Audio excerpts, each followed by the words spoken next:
So you might remember a couple of weeks ago or so, I finally completed my WWF North American Retail Hasbro collection. Something that, as a little kid, I never thought I would do. I remember seeing all of the toys in the store and all the commercials and stuff like that, and being absolutely just inundated with these figures. I absolutely love them, and I think they're awesome. Of course, we got 11 series of these figures, but then in '94, the WWF and Hasbro license kind of went by the wayside, and WWF moved on from these figures. But that doesn't mean that there weren't figures going on behind the scenes, because there was actually a WWF Hasbro Series 12 that was being worked on. The original designer for this, Ron Rudat, who did all the drawings for the various figures over the years, actually had sketches of 7 figures that were supposed to come to this orange card line. Now, you would think that something like this would never happen, but now in 2023, thanks in part to the WWE and some independent toy developers, we actually have all 7 of the figures from this Hasbro line, and I just think it's awesome. So we're going to take a look at these figures today. I'll tell you about the companies themselves and just kind of bask in the glory of the Series 12 Hasbro series. All right, so we're going to be looking at a couple different companies, as you know, you kind of have to piece it together with different companies as far as likenesses and licenses are concerned. Some people are on WWE Legends contracts, some aren't, but we ended up with all of the figures throughout all of these different companies. Now, the first lineup of toys we're going to be looking at are the WWE and Mattel toys done in the retro Hasbro style. Now, these started like back in like 2016, and Diesel, or Diesel as Vince McMahon would like to call him, that which makes a Mack truck move, was actually the first figure that we got in this sort of fabled orange card series. Diesel was supposed to be one of the 7 people in the Series 12 figures, and I like this figure a lot because, you know, even as a kid, like, when you're getting stuff like the 1, 2, 3 Kid and the Smoking Guns, it's like, well, where's Diesel, bro? Like, Diesel is awesome. I think Mattel and WWE, you know, they had a really good thing going here. Obviously, there were some issues with these figures as far as like oversaturation. But this is a really, really cool figure. You can see here, showing some crappy mobile game on the back. Diesel's arms go up, drop a jackknife power bomb. This was sort of the catalyst, though, because when this figure was released, you know, now you're moving past things just like customs. You're actually getting into officially licensed figures. And as far as the Series 12 was concerned, this was really the jump start. So the WWE had a couple different figures. There was actually a retro 4-pack that was done in the orange card style that we'll take a look at next. But this was definitely like the first blow. This was the one that kind of got everyone started and got everyone excited for this. Next up, we have the official retro 4-pack done by WWE and Mattel, consisting of Doink the Clown, Tugboat, Rhythm and Blues, Greg Valentine, and Lex Luger. Now, what's interesting about this is Greg the Hammer Valentine had Hasbro. Of course, there is the whole advertised Rhythm and Blues Greg the Hammer Valentine that was put out into some publications. Never came out because they ended up changing it just to a standard Greg Valentine. Tugboat ended up becoming Typhoon and getting a figure, and we never got that Tugboat figure, even though there were sketches of a tugboat out there. Doink the Clown and Lex Luger both had really good figures, but of course Doink the Clown, you know, there was different Doinks, and Lex Luger went from the narcissist to the all-American Lex Luger. I have the other two in this package here, but we're not really here to talk about, you know, Rhythm and Blues, Greg Valentine, and Tugboat. We're here to talk about the orange cards. We'll take a look at Lex Luger first. With the Patriot Press, this of course was the second coming of Lex Luger, essentially, with the all-American garb, you know, Lex Express taking over. He slammed Yoko on the USS Intrepid on my birthday in '93 while the crowd chanted Hogan because I thought Hogan was coming out of the helicopter. But this is a good figure. You know, it's something that was pretty easy to do. You know, take your Luger figure, give him a Star-Spangled Banner sort of trunks and stuff like that, and like you're pretty much done. Interesting picture here though, because that's a mullet Luger from like WCW 95-ish with the airbrushed USA tights on there. But kind of interesting about that, it shows you the 4 in the retro pack. and the move that he has. Of course, you have the card on the bottom here as well. Very Hasbro-esque. Of course, Mattel purchased Hasbro. I like this figure. And once again, something that should have probably came out during the Lex Express era of wrestling. And then you have the old Doinker, Doink the Clown. Once again, another really good figure here. You know, the original Doink was good, but I feel like this one is just a little bit, I don't know, it's a little bit better. We have the clowning around real superstar action. I think it's just the color scheme. Like, the color scheme pops a lot more on this Doink than on the Doink that was released in the official WWF Hasbro line. So, you know, that definitely helps it out quite a bit. It's funny because, you know, it's similar, but it's not 100% to what he is wearing in this picture right here. Another thing I like about this line, though, you can see the orange accents on it. So, you know, Mattel is playing into this. They're playing into the orange card set, series 12, and I like that. You know, that's a nice little nod. But the other figures that we're going to be taking a look at are actually from two different independent companies that have been around for quite a while now, and they managed to finish up the final 4 of the series 12 Hasbro line for the WWF figures. So first off, we'll take a look at the official wrestling heels and faces done by Zombie Sailor Toys. This was a Comic-Con exclusive Jeff Jarrett figure. You can see here in the upper corner, designed by Ron Rudat, the original drawer for the WWF Hasbro figure. So that's, you know, a pretty cool thing.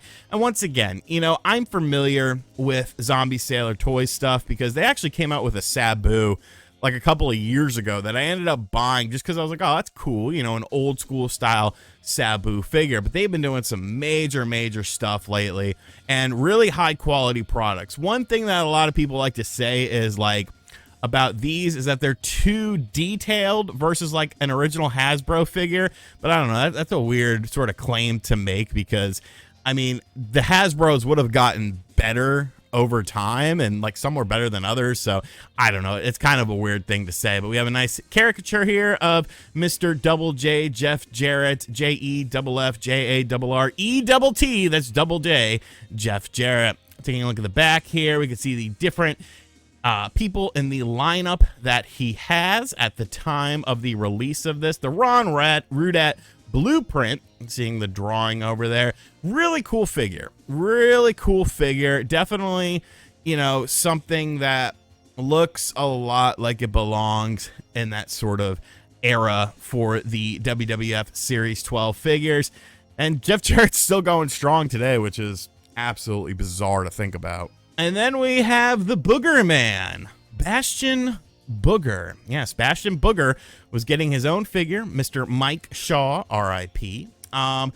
Interesting figure here because of the fact that it's Bastion Booger, you know, who is essentially a really a lower card talent. But I love this little pointy dance before he'd sit on someone, and like, he was just disgusting. But that was the whole point of the Booger Man. And you know, for whatever reason, they thought we need a Bastion Booger toy. You know, people are going to want a Bastion Booger toy. This is the move that we and as the WWF need to make. And wow, just very odd. But I like the figure itself. You know, it was something that I thought looked pretty well done. You know, obviously it is very well done. It captures the essence of Mr. Mike Shaw, Bastion Booger.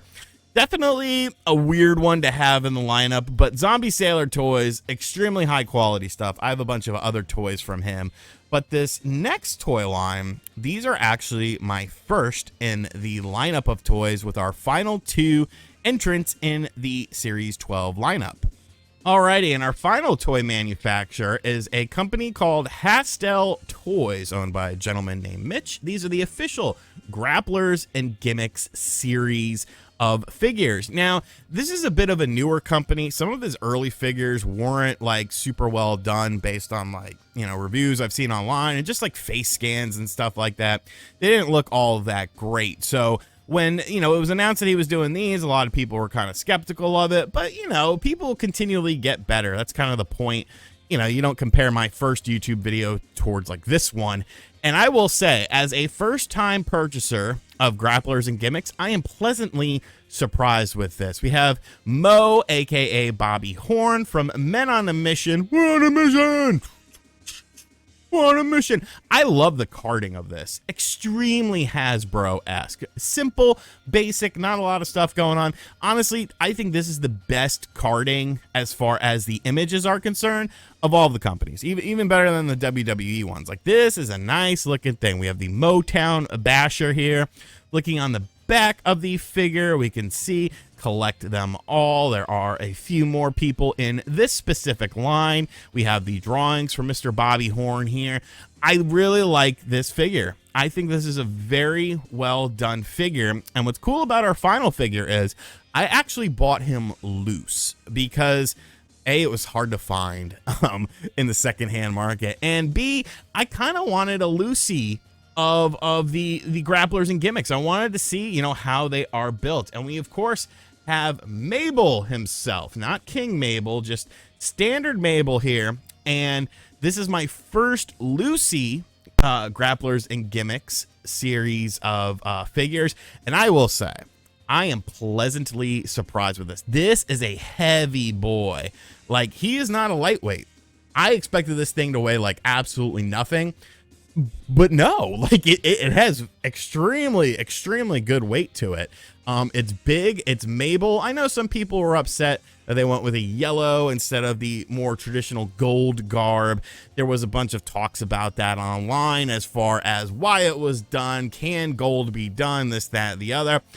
I mean, you know, it's kind of whatever to me. Like, I'm not the biggest Men on a Mission fan in the world, so it wasn't something that was going to ruin my day. As long as it looked like Men on... I mean, look at some of the attires of the WWF Hasbros that we got. Like, some of those attires made no sense. So, like, this is fine with me. But I really like this Mabel, a.k.a. Nelson Frazier Jr. figure. And with this figure and all the other figures, we now have the complete orange card series 12 set. You know, it's a shame that, you know, Mr. Frazier and some of these others are no longer with us, so, you know, these can't be signed or anything like that, but I think this is really cool. And I want to give a shout out to, you know, Mattel and the WWE, obviously, for kind of keeping this dream alive, but to Zombie Sailor Toys, to Mitch at Grapplers and Gimmicks. Like, without you guys creating these toys for us, we would have never finished this line. And like, it's just it's so amazing to see, you know, all these years later, you know, nearly 30 years later, we finally have this fabled set of figures. And it's just, it's an amazing thing. Both of those companies deserve a lot of praise for their handling of this stuff, and just, you know, the quality of these figures. There are some other companies out there. I haven't really done business with them yet, so I'm not going to talk about them. But this is awesome, man. To have the full orange card set is something very cool, and I'm glad I managed to do it. So let me know in the comment section down below, what do you think about all this stuff? Do you even care? If not, thank you for watching this entire video without caring about the subject matter at hand. And as always, guys, thank you for watching this video in general. I'll catch you guys on the next one here on The Stash. Later.